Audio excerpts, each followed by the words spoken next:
بسم اللہ الرحمن الرحیم سامعین، آپ دیکھ رہے ہیں راما میڈوز کے اندر ہم موجود ہیں۔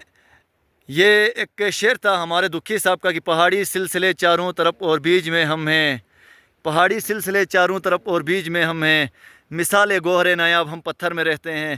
یقیناً بہت ہی خوبصورت وادی کے اندر راما میڈوز کے اندر ہم موجود ہیں، اور ہمارے ساتھ یہاں پہ کراچی سے آئے ہوئے ہمارے سینئر وکیل جو ہیں ایڈوکیٹ مقصود عالم صاحب یہاں پہ موجود ہیں۔ سر، آپ کو ہم ویلکم کرتے ہیں۔ اس کے ساتھ ہمارے استور کے وکلاء یہاں پہ موجود ہیں، وہ بھی تمام سامعین ان کو جانتے ہوں گے، لیکن میں ان کا بھی انٹروڈکشن کراؤں۔ ایڈوکیٹ کریم صاحب ہمارے لیفٹ اینڈ میں، پھر اس کے بعد ایڈوکیٹ ذاکر صاحب، اور اس کے بعد ایڈوکیٹ مقصود صاحب یہاں پہ لیڈ کر رہے ہیں، یہاں پہ لے کے آئے ہیں، اور ایڈوکیٹ ہمارے الطاف حسین صاحب۔ سر، آپ پہ میں زیادہ ٹائم نہیں لوں گا۔ گلگت بلتستان میں اللہ نے بہت ہی بڑی خوبصورتی دی ہے، لیکن بڑی بدقسمتی یہ ہے کہ آئین سے ہم محروم ہیں، جس کی وجہ سے یہاں پہ ہمیں سہولیات کا بھی فقدان ہے، اور وہ حقوق بھی ہمیں نہیں مل رہے ہیں۔ لیکن ہم آپ کو سلام بھی پیش کرتے ہیں کہ گلگت بلتستان کے حقوق کے لیے، آئینی حقوق کی آپ جنگ لڑ رہے ہیں۔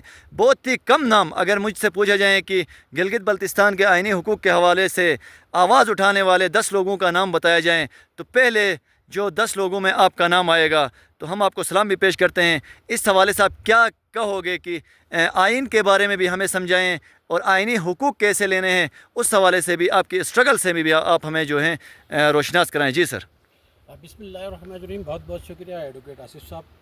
یہ بہت امپورٹنٹ کوشچن ہے۔ گلگت بلتستان کے لوگوں کی جو اسٹینڈرڈ آف لیونگ ہے، گلگت بلتستان کے لوگوں کے جتنے بھی مسائل ہیں، اس کوشچن کو اور اس کا حل آپ نے سوال مجھ سے پوچھا ہے۔ 21ویں صدی میں گلگت بلتستان کو آئینی طور پر پسماندہ رکھا گیا ہے۔ آئین کا آرٹیکل 1 میں ریپبلک ان ٹیریٹریز میں ہمارا نام نہیں ہے۔ جب ہم ٹیریٹریز میں نہیں آتے ہیں تو پھر ہمارے جو فنڈامنٹل رائٹس ہے، جو پارٹ 2 چیپٹر 1 میں واضح طور پہ بتائے گئے ہیں، آرٹیکل 8 سے آرٹیکل 28 تک، ایون دیٹ کہ گلگت بلتستان امپاورمنٹ آرڈر 2018 میں یہ آرٹیکل تو ضرور رکھے گئے ہیں، لیکن اس کا پریکٹیکل امپلیمنٹیشن گلگت بلتستان کی ٹیریٹریز میں نہیں ہو رہا ہے۔ تو اب یہاں پر جتنے بھی ہم وزٹ کرتے ہیں، گلگت بلتستان چیف کورٹ میں بھی ہم گئے، اپیلیٹ کورٹ میں گئے، لوگوں کا ویو لیا، سب مایوس ہیں کیونکہ ان کو آئینی رائٹس نہیں دیے گئے ہیں۔ تو سب سے پہلے آئین کے حوالے سے ہے تو ہماری جو وکلا حضرات یہاں پر موجود، ہم کنسرن ہیں۔ ہم سب سے پہلے یہ کہیں گے کہ گلگت بلتستان کو جو آزاد کشمیر طرح کا سیٹ اپ تو ضرور دیا جائے، لیکن 18ویں ترمیم کے تحت جس طرح پاکستان کے تمام صوبوں کو حقوق دیے گئے، امپاور کیا گیا، گلگت بلتستان کے لوگوں کو اس طرح امپاور کیا جائے، گلگت بلتستان کو ایک مثال بنایا جائے چاروں صوبوں کے لیے، ایک سول سپرمیسی کا ریئل ڈیموکریٹک ایک ماڈل کے طور پر پیش کیا جائے۔ جب تک گلگت بلتستان کو، جیسے ہیلتھ کا ایشو ہے وہ آپ کا کانسٹیٹیوشن دیتا ہے، جیسے ایجوکیشن کا ہے جو آپ کا 25 ہے وہ آپ کا کانسٹیٹیوشن دیتا ہے، تمام مسائل کا ہر گلگت بلتستان کے لوگوں کے آئینی حقوق میں ہے۔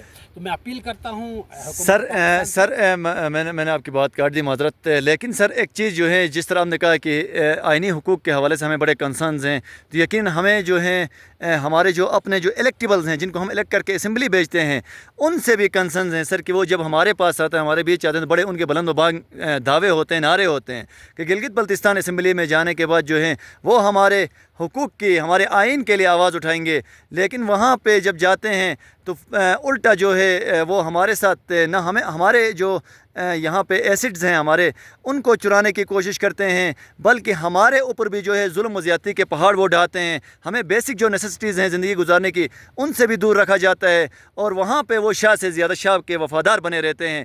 تو ہم ایسے نمائندوں سے کیسے توقع کر سکتے ہیں جو ہمارے بیچ تو آتے ہیں، بڑے ان کے نعرے ہوتے ہیں، لیکن وہاں جانے کے بعد بھول جاتے ہیں۔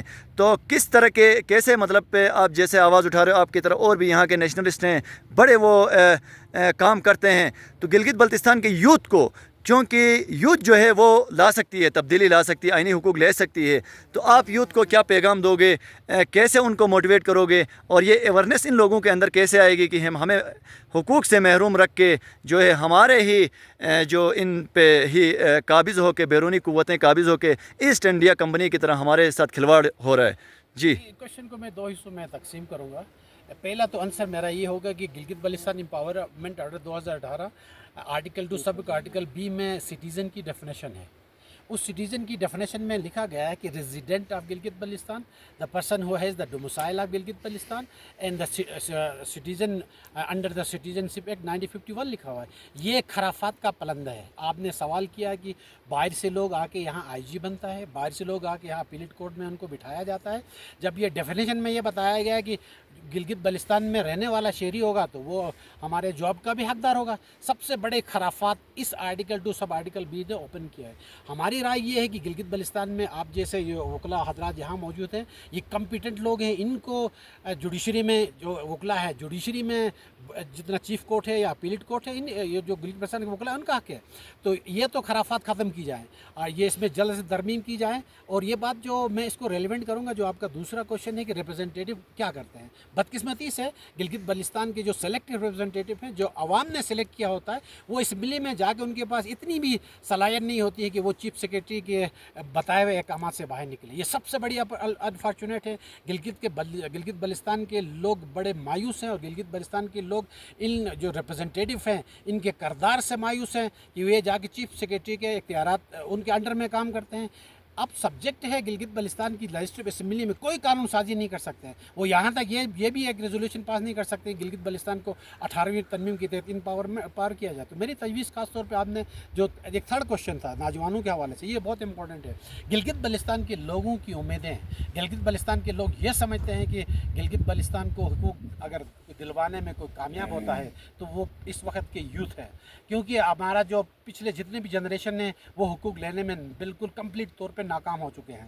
میرے یوتھ سے اپیل ہے کہ وہ جس بھی پلیٹ فارم ہے گلگت بلتستان کے آئینی حقوق کے لیے آواز اٹھائیں، گلگت بلتستان کے لوگوں کی امید کا ایک جو سہارا ہے اس کو امپاور کریں، اور گلگت بلتستان کے عوام کو میں تجویز دوں گا کہ یہی جو ینگ ہیں ان کی ریپرزنٹیشن کے لیے ان کو سلیکٹ کریں تاکہ یہ اسمبلی میں جائیں، کیونکہ یہ قانون دان ہے۔